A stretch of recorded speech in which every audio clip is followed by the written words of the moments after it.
Welcome back friends. आज हम बात करेंगे गोल्ड के बारे में। गोल्ड को समझने के लिए हम इस वीडियो को 3 पार्ट्स में डिवाइड करेंगे। पहले पार्ट में हम देखेंगे कि आखिर गोल्ड क्या है और गोल्ड के प्राइसेस आखिर इतने ऊपर क्यों जा रहे हैं। सेकंड पार्ट में हम देखेंगे कि आखिर इस हायर प्राइस के ऊपर हमको गोल्ड में इन्वेस्ट करना चाहिए या नहीं करना चाहिए। थर्ड पार्ट में हम देखेंगे कि वो कौन कौन से ऑप्शंस है जिनके थ्रू हम गोल्ड के अंदर इन्वेस्ट कर सकते हैं। तो आइए वीडियो को शुरू करते हैं। गोल्ड का हम शॉर्ट में इंट्रोडक्शन देख लेते हैं।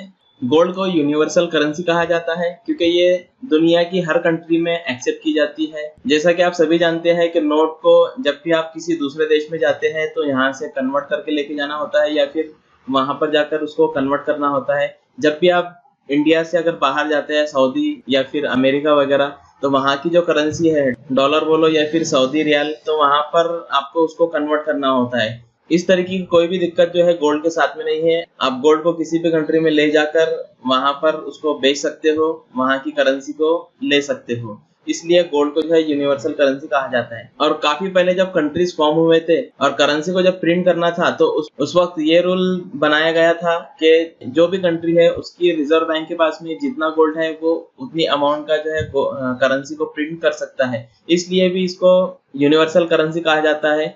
तो आइए देख लेते हैं गोल्ड प्राइसेस आखिर इतने क्यों बढ़ रहे हैं, आखिर क्या वजह है जो गोल्ड प्राइसेस इतने शूट अप हो रहे हैं। उसमें सबसे पहली वजह है corona virus pandemic. Corona virus pandemic की वजह से पूरी दुनिया में लॉकडाउन लगे हुए हैं। किसी कंट्री की इकोनॉमी स्लो डाउन हो चुकी है तो किसी कंट्री की इकोनॉमी में क्राइसिस आ चुका है। कंपनीज के ऑपरेशंस बंद हो चुके हैं जिसकी वजह से लोगों के जॉब चले गए हैं, लोग जॉबलेस हो चुके हैं, महंगाई लगातार बढ़ रही है।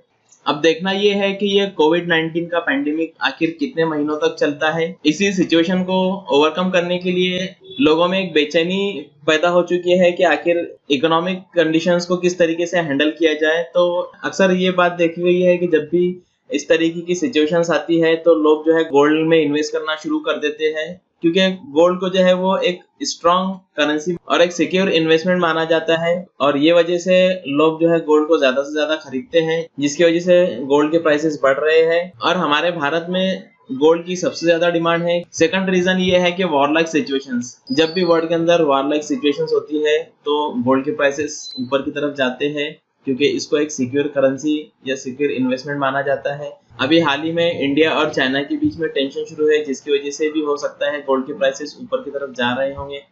तीसरा रीजन है डिमांड और सप्लाई का। जब भी किसी चीज की सप्लाई कम होती है और डिमांड बढ़ जाती है तो वो चीज महंगी होना शुरू हो जाती है।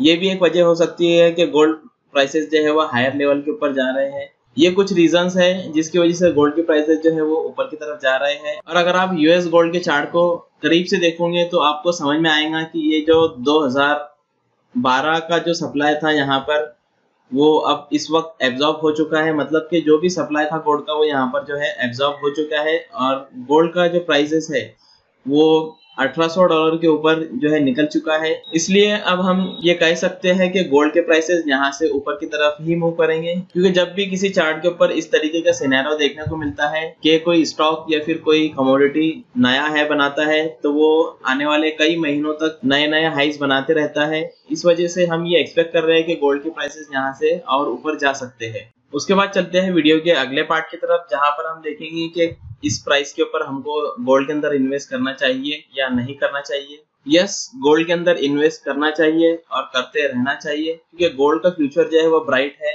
उसके बाद में आप अगर हिस्ट्री उठाकर देखेंगे, हिस्ट्री के अंदर भी आप देखिए कि गोल्ड के प्राइसेस हमेशा से बढ़ रहे हैं।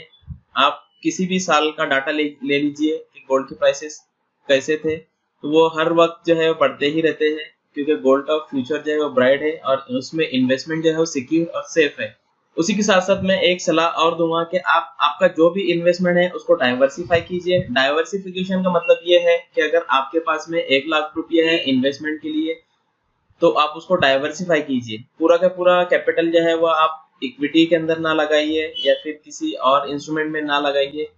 उस 1 लाख में से आप 10 से 20% का जो हिस्सा है वो गोल्ड के लिए रखिए और गोल्ड के अंदर इन्वेस्ट कीजिए।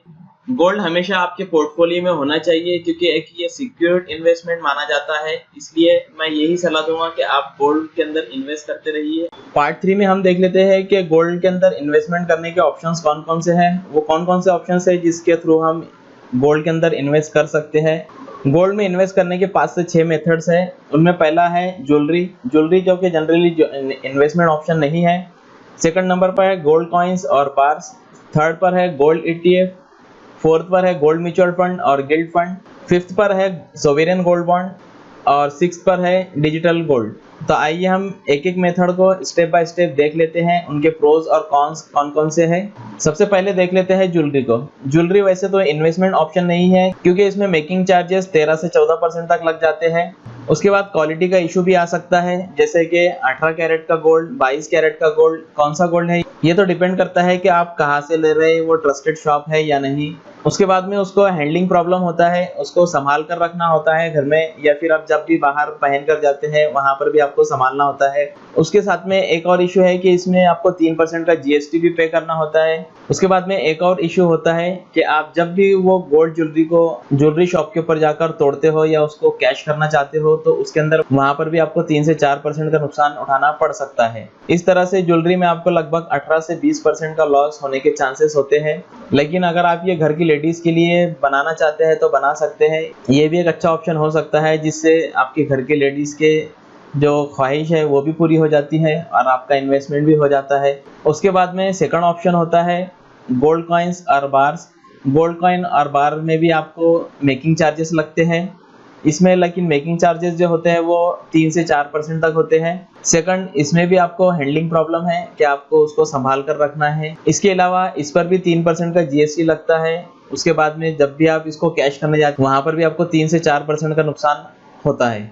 थर्ड ऑप्शन है गोल्ड ETF मतलब exchange traded fund. Gold ETF को खरीदने के लिए आपके पास में डीमैट अकाउंट होना जरूरी है, क्योंकि जिस तरीके से स्टॉक्स को बाय करके डीमैट अकाउंट में स्टोर किया जाता है इलेक्ट्रॉनिक फॉर्म में, उसी तरीके से गोल्ड ETF भी आप जब भी बाय करते हो इलेक्ट्रॉनिक फॉर्म में आपके डीमैट अकाउंट में स्टोर होता है। इसके लिए डीमैट अकाउंट जरूरी होता है। उसके बाद में इसके अंदर जो है आपको चार्जेस काफी कम पे करना होता है। जिस तरीके से ज्वेलरी में आप मेकिंग चार्जेस GST वगैरह पे करते हो, उस तरह से ज्यादा चार्जेस आपको यहाँ पर पे नहीं करना होते हैं। उसके बाद में यहाँ पर प्योरिटी का किसी तरीके का कोई इशू नहीं रहता।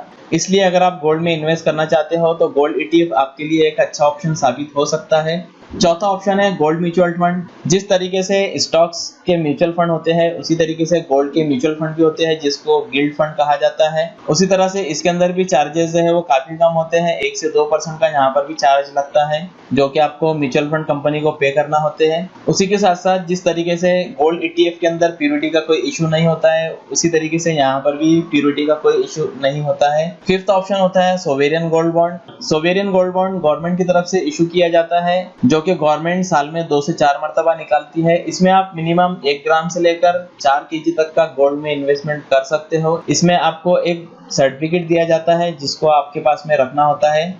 इसकी एक खास बात यह है कि इसके ऊपर किसी तरीके का आपको GST पे नहीं करना होता है। उसके बाद में इसमें भी प्योरिटी का कोई इशू नहीं होता है। उसके बाद इसका एक और बेनिफिट है कि इसके ऊपर आपको 2.5% तक इंटरेस्ट मिलता है, जो कि डायरेक्टली आपके बैंक अकाउंट में क्रेडिट कर दिया जाता है। उसके बाद इसका एक ड्रॉबैक ये है कि इसको आपको कम से कम 5 साल तक के होल्ड करना है। 5 साल के बाद ही आप इसको किसी को बेच सकते हो। इसका लॉकिंग पीरियड 8 साल का होता है। 8 साल के बाद में जो भी गोल्ड का रेट होगा उस गोल्ड रेट के हिसाब से आपको उस अपना अमाउंट जो है वो वापस कर दिया जाता है।